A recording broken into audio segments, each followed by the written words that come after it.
For some of the plasmids, we actually have data for the pist-sac digest, and those are shown here,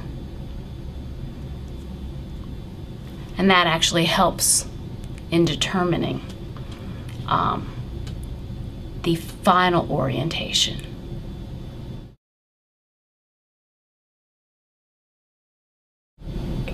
So let's talk about how we drew our maps based on the information we got from the gels. This is the map of Aaron's plasmid. The echo and the sac digests each gave us a 10 kb fragment.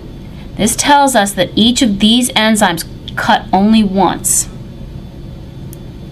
The echo-sac double digest tells us we got two 5 kb fragments.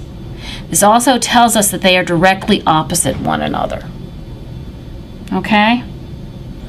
The pist digest alone tells us that there are 3 pist sites. And then what we need to know is, how do the pist digests go in with everything else? When I look at the pist echo digest, this is what I see. I see a 4, a 3, a 2, and a 1. If I compare my pist digest to my pist digest, which is over here, I have a 5, a 2, and a 3 kb pieces. Okay? So I know that my 5 kb piece, I have a 5, a 2, and a 3 kb piece. When I add the echo to it, my 2 and my 3 kb pieces remain unchanged. It is only my 5 kb piece that changes. Alright, so I know that my echo R1 site is going to be somewhere inside that 5 kb piece. Alright, so I can put that 5 kb piece either in this orientation or in that orientation. What helps me to determine it is this last digest, the echo, sac, pist digest. The fact that I get 3 1 kb pieces when sac is added helps me to determine this. Okay? Now I have a 4 kb piece, a 3 kb piece, and 3 1 kb pieces. Now one of those 1 kb pieces is going to be the pist site that is right next to the echo piece. I also know that I'm going to have a 4 kb fragment that is associated with that echo fragment. Right? And then I know that my pist site cuts up that 2 kb fragment because that's one that disappeared when I compare these two sites. Now if you look at all of these without the information from the pist-sac digest, you can't actually orient this pist on this side or the other. Alright? So this is the proper map for Aaron's plasmid. Now let's look at Catherine's plasmid. Okay, so this is Catherine's plasmid. And once again, we have the echo sac digests that have been put on here.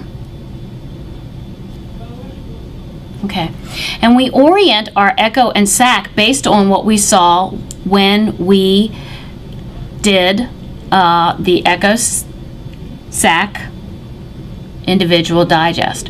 When we cut with echo pist, we know that we are going to get a 1 kb piece, and that's shown here, a 2 kb piece, a 3 kb piece, and a 4 kb piece. Okay? With the addition of the sac for all, we know that we are going to get 1, 2, 3 1 kb pieces. We know we're also going to get a 3 kb piece and a 4 kb piece. Now, when we cut with sac and pist alone, we know that we are going to get 2 1 kb pieces. And that's what helps orient the sac on this side of echo rather than on that side of echo, because we know we have to cut this 2 kb pist site into 2 pieces. Okay, so this is how we mapped Rahul's plasmid. As you know, he had a single cut for echo and a single cut for sac. And when we did the sac echo digest, he had an 8 and a 2 kb fragment, and that's how we map this here. When we did the sac and pist digest, we ended up with a 3 kb fragment, a 2 kb fragment, a 2 kb fragment, and a 3 kb fragment.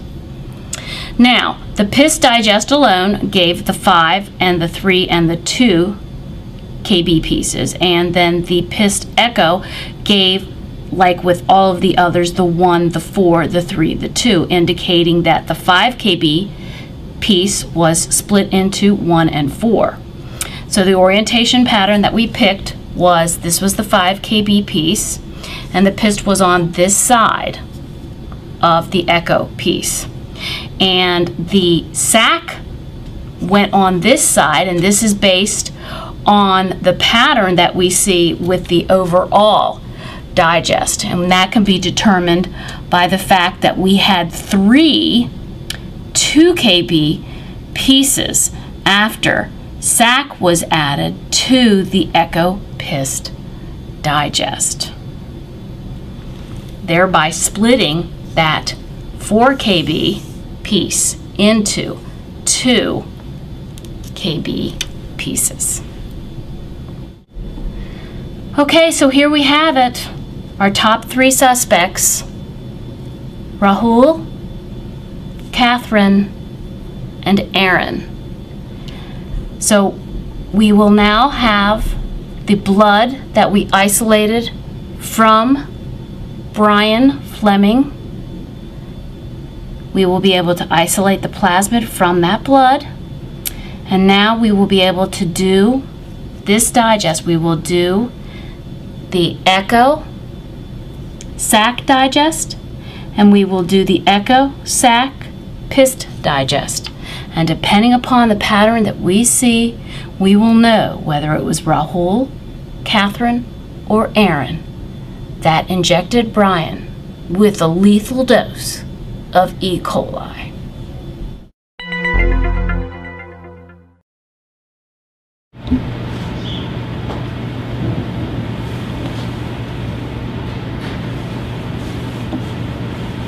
Yeah, this is Higgins. I'm in position waiting for the suspect.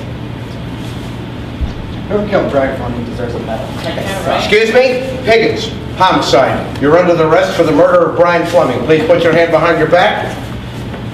You have the right to remain silent. Anything you say can and will be used against you in a court of law. You have the right to an attorney. If you cannot afford one, one will be appointed for you by the court. You understand these rights? Yes.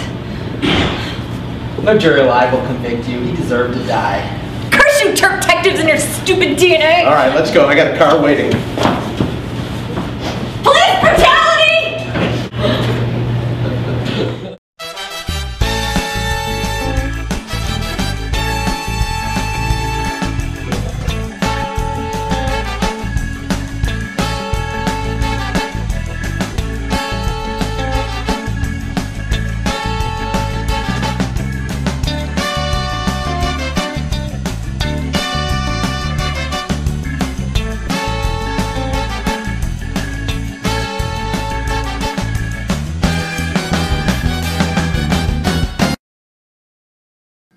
No Flemings were harmed in the making of this film.